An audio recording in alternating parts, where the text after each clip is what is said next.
volvemos aquí a este encuentro, a este diálogo con estas amigas, sin duda que tenemos en la jornada de hoy, donde bueno, los libros están muy presentes. Y sabemos que ustedes realizan y han realizado y la están llevando adelante todos los años, ese festejo tan especial en el Día del Libro, y esa teatralización, ese teatro que traen además, donde reúnen a chicos de todos los lugares del departamento, ¿no?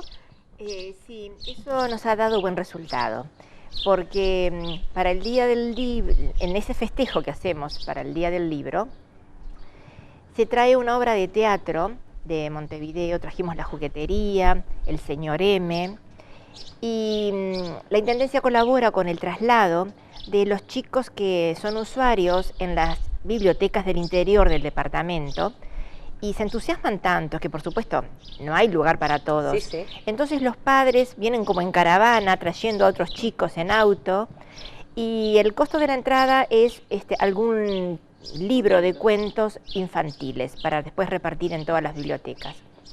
Bueno, eso fue de muy buena, son buenas experiencias, porque, por ejemplo, los chicos, si bien han visto teatro, los del interior del departamento, no habían tenido la oportunidad de estar en una sala como el Teatro 28 de Febrero, que es grande Una sala. y llena. Entonces no sabéis lo que fue.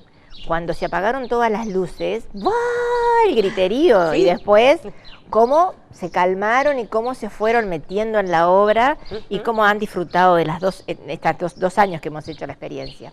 Y así, y bueno, tanto por ejemplo que en Palmitas, una maestra me comentaba que fue el comentario durante semanas, esa venida al de teatro. Los chicos que tuvieron la posibilidad. Sí, en la sin escuela. Duda, ¿no? Había sido el comentario. Claro, aparte es la posibilidad, el viaje, Todo. el reencuentro con chicos de otros lugares. De sus mismas edades. De sus mismas edades. Claro. El conocer un teatro que quizás Claro, muchos no nunca. lo conocen, ¿no? Claro. No, Entonces son muchas experiencias juntas que se viven a la vez. Y además participar de ese teatro que es un cuento, en definitiva, Sí. que se va teatralizando y llevándolo a Claro. escena. Y también la experiencia de llegar a la biblioteca con sus esculturas, con a la entrada los bustos de Rodó, de Zorrilla San Martín. Yo debo decir que cuando recién se instaló la sala de niños, que después ha tenido que achicarse y ser sala un poco para todos, yo la verdad que sentí, porque estaba preciosa esa salita entera con las mesas redondas, pero comprendo la necesidad que hubo y la necesidad cuando se ganó el proyecto en el concurso del MEC para la refacción, que nosotros también apoyamos, ese nuevo salón que realmente ha dado muchas posibilidades para, justamente tú hacías alusión al cine y el cine se ha podido realizar ahí justamente en ese salón. Claro. Inclusive, por la nueva tecnología que cuenta. Claro, y está muy bien acondicionado, y para cierto tipo de charlas que por su propio tema son para grupos chicos, se presta, es un ambiente cálido muy lindo, porque justamente yo me acuerdo que una de las primeras cosas que la Comisión de Amigos donó, cuando ese salón en que ahora está, este salón era solo la sala de lectura, fue, me acuerdo, una estufa, porque considerábamos que justamente que los chicos iban ahí a estudiar, porque en esa época iban mucho a estudiar al salón, y era un salón frío, y entonces las comodidades materiales también ayudan, ¿no? Hace relación, está bien que estaban rodeados de cuadros, un ambiente muy lindo, pero hacía frío, y de las primeras compras que hicimos antes de las alfombras fue justamente una estufa para que claro. tuvieran un ambiente agradable, ¿no? Claro. Sabemos que, por ejemplo, a nivel educativo hay muchas materias que requieren de varios libros de una misma, o sea, varios libros de física o varios libros de química. ¿Cómo se evalúa, cómo ustedes hacen ese chequeo para saber, bueno, que el año próximo debemos tener varios textos de uno en especial para después poder lograr el préstamo, para poder lograr ese préstamo en sala o a domicilio que ustedes hacen? ¿Cómo se hace ese trabajo? Lo que pasa es que las bibliotecas llevan una estadística donde se va registrando un seguimiento de cuáles son los libros más usados y cuáles son de repente los pedidos y que no tenemos. Entonces ahí vamos cubriendo las necesidades. Nosotros personalmente en la comisión lo que hacíamos, íbamos a hablar directamente con las profesoras, Claro, y les preguntábamos, sobre todo para comprar esos libros, por ejemplo libros de física, justamente de química, que eran caros, Claro. que no eran los de texto regular y que eran caros para los chicos, y entonces comprábamos esos Sí, libros. sí, ¿no? porque es importante tener varios, ¿no? En algunos Sí. casos, Ah, ¿no? sí. Claro. Y a veces se restringía, como tú decías, a que lo fueran a consultar en la biblioteca, ¿no? Claro, sin duda. Y o sea, hay chicos que deben haber pasado desde su infancia y hoy deben estar yendo quizás sus propios hijos. Ah, sí. Hay muchas historias de esas, Claro, ¿no? sí, sí, sí. Es decir, yo no las conozco, pero conozco gente grande que dice, no, pero cuando yo iba a estudiar... Cuando yo iba. Sí, Cuando sí, yo iba a sí. estudiar era diferente. Claro, Sí, claro. No estaba tan acondicionada. claro.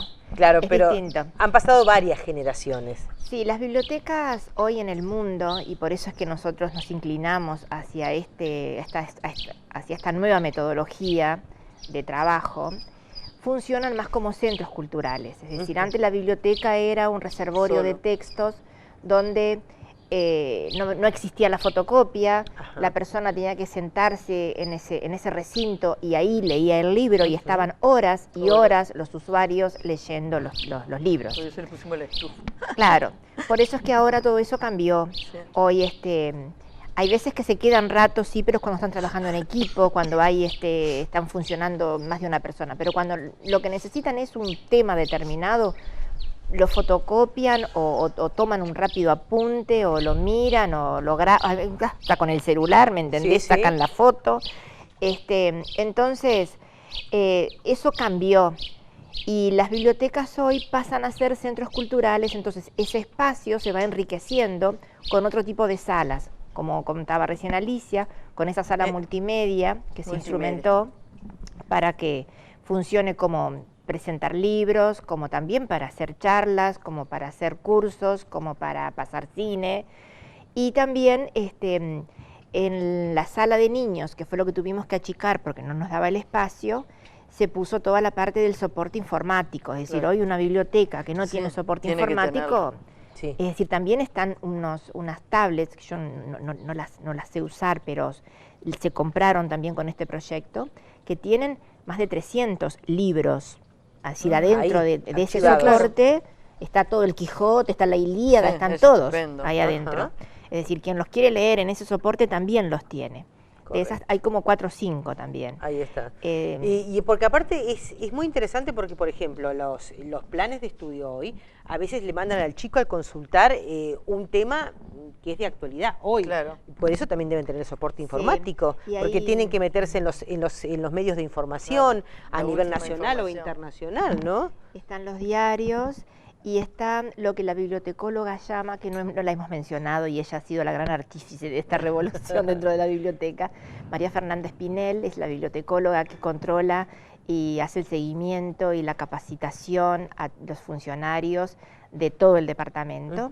Es una chica que vive en Cardona, ama su profesión, la disfruta profundamente, es una enamorada del funcionamiento y de los textos y de los libros. Y ella nos dice que está el archivador vertical. Entonces ahí se está archivando toda esa última información, como por ejemplo contaminación del agua, energía eólica, es decir, todo eso último que está saliendo en otros soportes que no es el texto, los buscamos, los imprimimos, los guardamos y se arman carpetas con esos diferentes temas. Claro, sí. Es interesante además integrar distintas manifestaciones culturales, ¿no? También, porque lo que decíamos al principio, la imagen, el libro de papel, y en las actividades, por ejemplo, incorporar la música, es interesante porque lo otro lleva a una especialización que no es lógica y no es propia del ser humano, que normalmente se interesa de repente busca un movimiento literario de una época, pero le interesa saber en música que se producía en ese momento, ¿no? Claro. Usted que ha recorrido varios países del mundo, ¿cómo son las bibliotecas en otros lugares? O sea, ¿tienen esa vida fascinante de un transitar impresionante, muy grande de gente? Sí, muchísimo. Además, por ejemplo, pensando en Francia, ¿no? En París los últimos presidentes han tratado cada uno de dejar su impronta. Y por ejemplo, el Centro Pompidou, el Centro Beaubourg, el Pompidou tiene un área inmensa dedicada justamente a la lectura, y ahí usted va y tiene todos los libros y todos los diarios y las revistas que quiera, y es un circular constante de gente impresionante, o busca un tema. Bueno, hace unos años era, por ejemplo, por medio de con los videos, uno buscaba jardines ingleses, entonces se sentaba frente a una maquinita y ponía, y ahí tenía todos los jardines que quisiera, ¿no? Claro. Y actualmente, bueno, está la otra gran biblioteca que inauguró Mitterrand también, con unos grandes edificios con forma de libro, que es algo maravilloso, y eso es más especial, ¿no? Pero sí, funcionan maravillosamente, y es más, a mí me emocionó mucho una vez al entrar en la biblioteca de Nueva York, que también es impresionante. Hay a la entrada una placa en el suelo de un inmigrante, ahora no recuerdo el nombre, creo que era polaco, y que decía: yo llegué a este país sin saber nada, sin conocer el idioma, y todo lo que soy, que había hecho toda una carrera, se lo debo a esta biblioteca. Increíble. Porque ¿no? En esa biblioteca él había encontrado todo, había aprendido el idioma, se había culturizado, había podido estudiar. Es un testimonio muy emocionante, ¿no? Sin duda. Y funcionan, sí, funcionan. Además, por ejemplo, justamente en el caso de Nueva York, bueno, yo tuve un hijo que estuvo viviendo allá y vivía en una isla, en Roosevelt Island, frente a Manhattan, pero que es una isla que es como un pueblo. Bueno, pues ahí está planificada la calle principal, ¿no? La calle mayor, que dirían los españoles, la High Street, y un localcito, y era el de la biblioteca. Entonces, bueno, mi hijo iba mucho, y un día yo fui también. Ahí uno entraba y tomaba lo que quería y se ponía a leer sin ni siquiera decir. Había un rincón para los chicos, en fin, iban después de la escuela.